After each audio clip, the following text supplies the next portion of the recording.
Hello and welcome back. Alright, so up until this point we've been talking a little bit about classes, and so far they look a little bit easier than dealing with structs and functions that take pointers to those data types. Well, the real power of object-oriented programming starts to come into effect now. There's this thing called inheritance.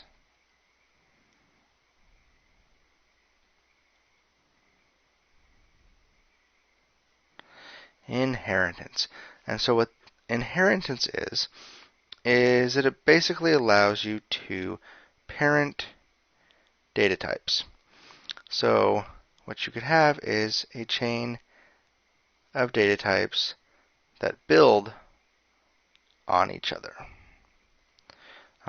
This has some potential drawbacks where you could get things too complicated in this chain, or you just create too big of a chain.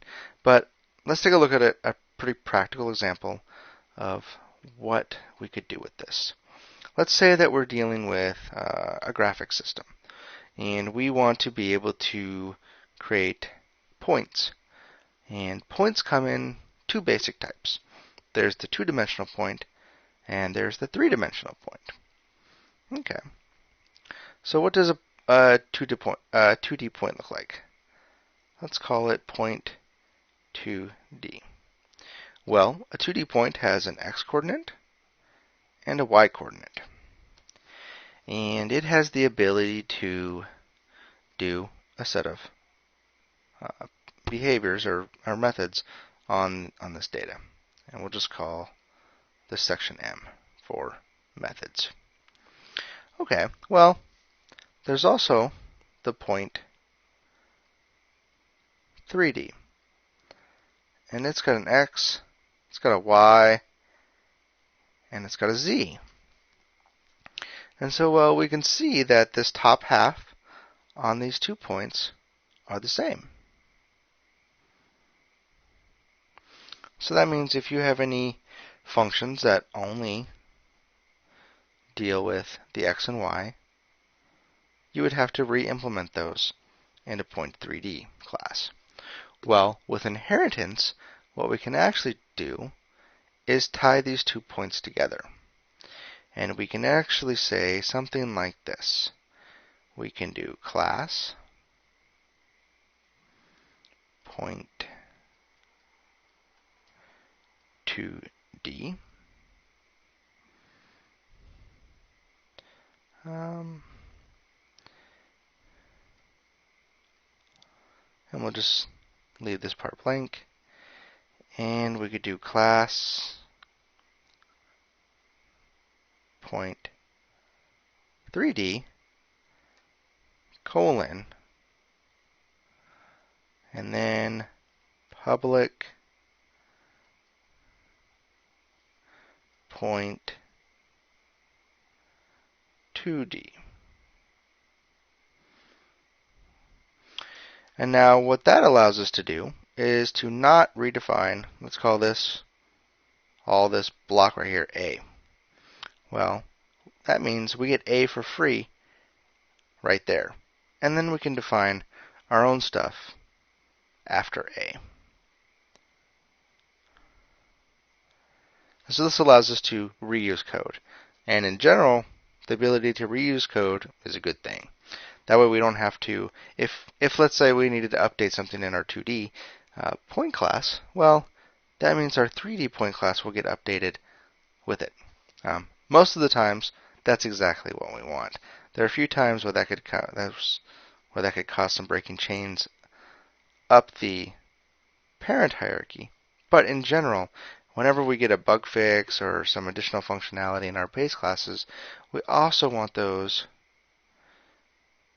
that functionality exposed in our superclasses.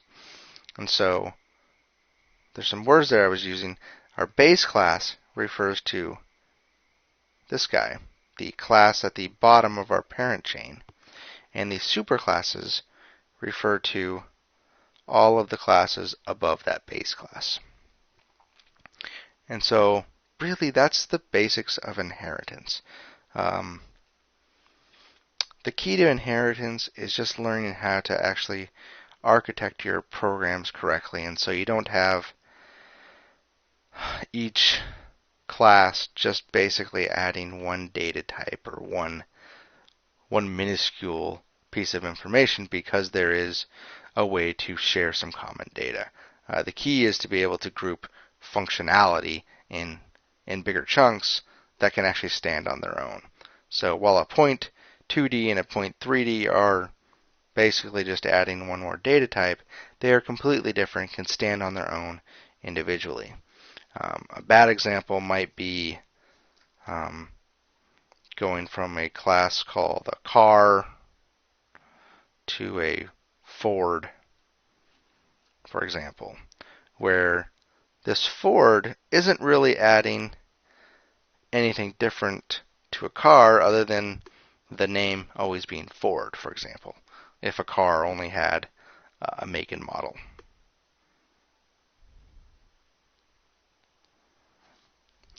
So this could be a bad example.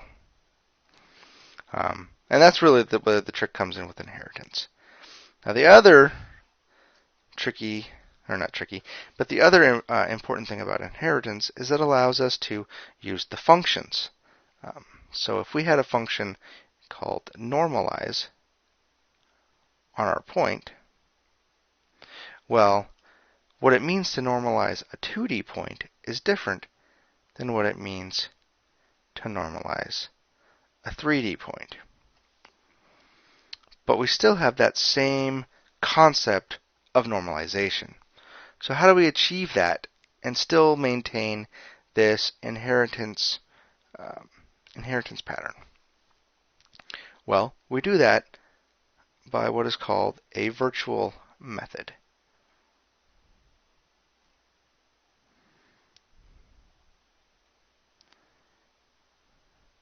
And what a virtual method is a method that you can override. So you can override the implementation.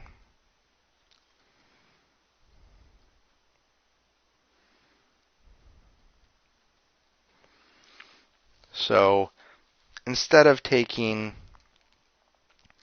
let's say, x squared plus y squared and returning the square root for a 2D point, in our 3D point, we could return x squared plus y squared plus z squared and the square root of all of that.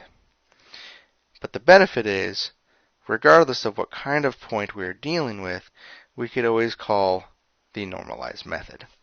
And that's what a virtual method is. And so when we're dealing with how we actually define these methods in C++, all we do is add the virtual keyword to the beginning of a function definition. So let's say we had virtual double normalize. Normalize as our function. Well, we have our virtual, we have our return type, we have our name, and we have our parameters. So all of this we've seen before. All we add now to the beginning of that is the keyword virtual, and this tells the compiler that the implementer of the class can provide a different implementation than what the base class provides. And the way that this gets looked up during execution time is what's called a virtual table lookup.